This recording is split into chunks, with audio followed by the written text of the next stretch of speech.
Hello viewers, అందరికీ నమస్కారం. నెలసరి సమయంలో మహిళలను పూజ గదిలోనికి రానివ్వరు, ఆలయ ప్రవేశం ఉండదు, పడక గదిలో నిద్రపోనివ్వరు, భోజనం విషయంలో షరతులు పెడుతుంటారు. అయితే ఋతుస్రావం సమయంలో మరి పెద్దలు చెప్పే ఈ నియమాల గురించి ఈ వీడియోలో తెలుసుకునే ముందు ఒక లైక్ కొట్టండి.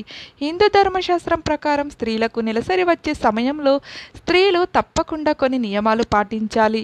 మొదటిగా స్త్రీలకు నెలసరి వచ్చిన రోజున వెంటనే తలస్నానం చేయాలి. అలాగే స్త్రీలు ఈ సమయంలో కాటన్ దుస్తులను మాత్రమే ధరించాలి. అలాగే మీ ఇంట్లో ఉన్న పూజ గదిని, దేవుని చిత్రపటాలు మనకి కనబడకుండా మూసివేయాలి.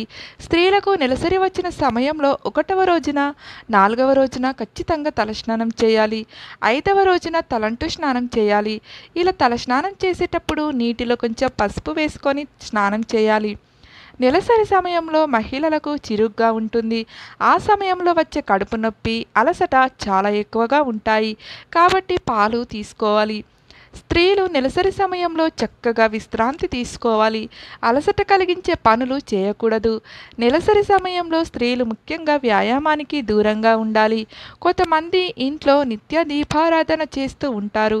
అలాంటి ఇండ్లలో మైలు వచ్చిన వారు కాకుండా ఇంటి పెద్ద పూజ గదిలో దీపం పెట్టవచ్చు. స్త్రీలు నెలసరి 5 రోజులు పూర్తయిన తరువాత స్త్రీలు ఇంటిని శుద్ధి చేసుకోవాలి. అప్పుడే ఇంటికి ఉన్న మైలు పూర్తిగా తొలగిపోతుంది. చాలామంది ఇండ్లలో ఇంటిని శుద్ధి చేసుకోకుండా మైలు పూర్తి అయిన తర్వాత పూజలు చేస్తూ ఉంటారు. అలాంటి ఇండ్లలో దేవతలు నివసించరని, ఎన్ని పూజలు చేసినా ప్రయోజనం ఉండదని పండితులు వివరిస్తున్నారు. స్త్రీలకు మైలు ఉన్న 5వ రోజున నీటిలో రాళ్ళ ఉప్పును, అలాగే కొంచెం పసుపును వేసి ఇంటిని శుభ్రం చేసుకోవాలి.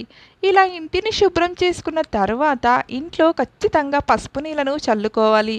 చాలామంది తమ ఇంటి గుమ్మం ముందు కొన్ని దిష్టి యంత్రాలను, కలబంద మొక్కలను, గుమ్మడికాయలను పెడుతూ ఉంటారు. కానీ ఒక్కసారి మన ఇంటి మైలు వస్తే మన ఇంటి గుమ్మం ముందు ఉన్న దిష్టి యంత్రాలకు ఉన్న దైవశక్తి అంతా నశించిపోతుందట. కాబట్టి మీ ఇంటి ముందు కనుక ఇలాంటివి ఏమైనా దిష్టి యంత్రాలు కట్టుకుంటే మీ ఇంట్లో నెలసరి మైలు పూర్తయిన తర్వాత వాటిని తొలగించి కొత్తవి కట్టుకోవడం మంచిది. అప్పుడే వాటికి ఉన్న శక్తి రెట్టింపు అయి మీ ఇంటిపైన చెడు దృష్టి పడకుండా మీ ఇంటిని కాపాడుతాయి.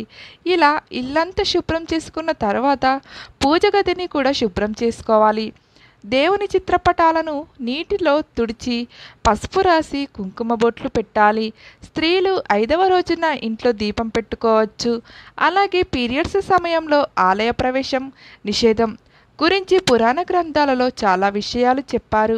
వాటి గురించి ఇక్కడ తెలుసుకుందాం. నిజానికి పూర్వకాలంలో స్త్రీలకు ఋతుక్రమం వచ్చినప్పుడు శారీరకంగా అనారోగ్యంగా బాధపడేవారు. పూర్వం రోజుల్లో గుడికి వెళ్ళాలంటే నదిలో స్నానం చేసి గుడిలో ప్రవేశించే ఆచారం ఉండేది.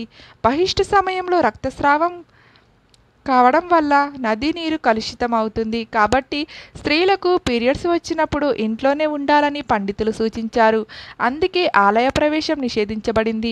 స్త్రీలకు పీరియడ్ ప్రారంభమైన 4వ రోజు తరువాత మీరు తలస్నానం చేసి 5వ రోజున ఆలయంలోకి ప్రవేశించవచ్చని పండితులు అంటున్నారు.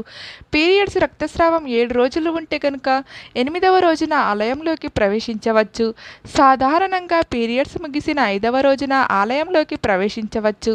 గ్రంథాల ప్రకారం పీరియడ్స్ ముగిసిన 5వ రోజు శుద్ధీకరణకు మంచిదని భావిస్తారు.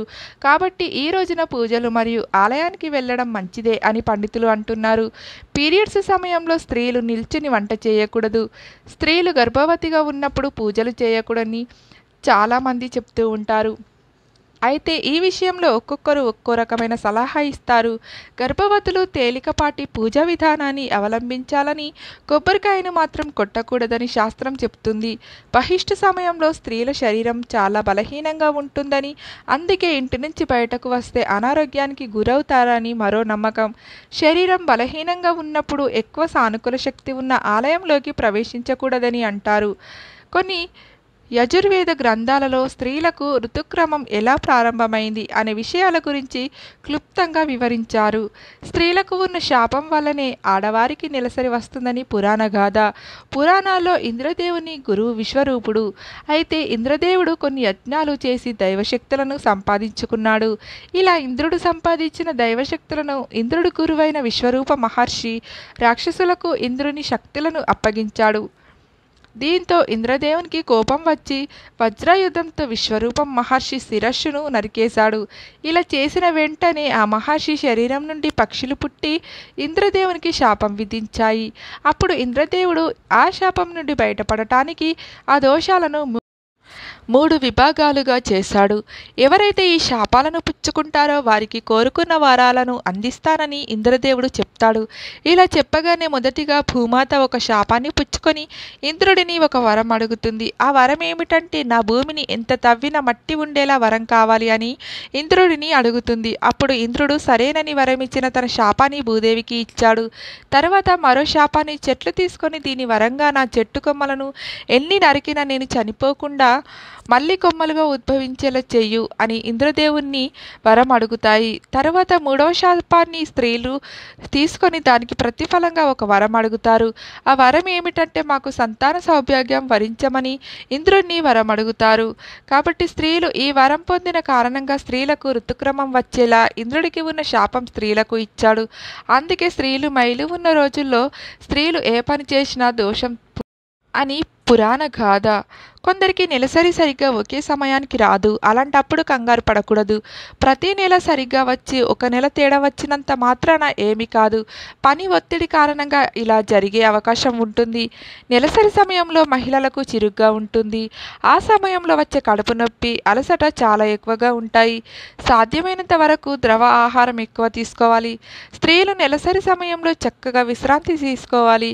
అలసట కలిగించే పనులు చేయకూడదు. నెలసరి సమయంలో స్త్రీలు ముఖ్యంగా వ్యాయామానికి దూరంగా ఉండాలి. మా వీడియో కనుక మీకు నచ్చినట్లయితే లైక్ చేసి ఓం నమః శివాయ అని చిన్న కామెంట్ పెట్టి అలాగే సబ్స్క్రైబ్ చేయండి. ధన్యవాదములు.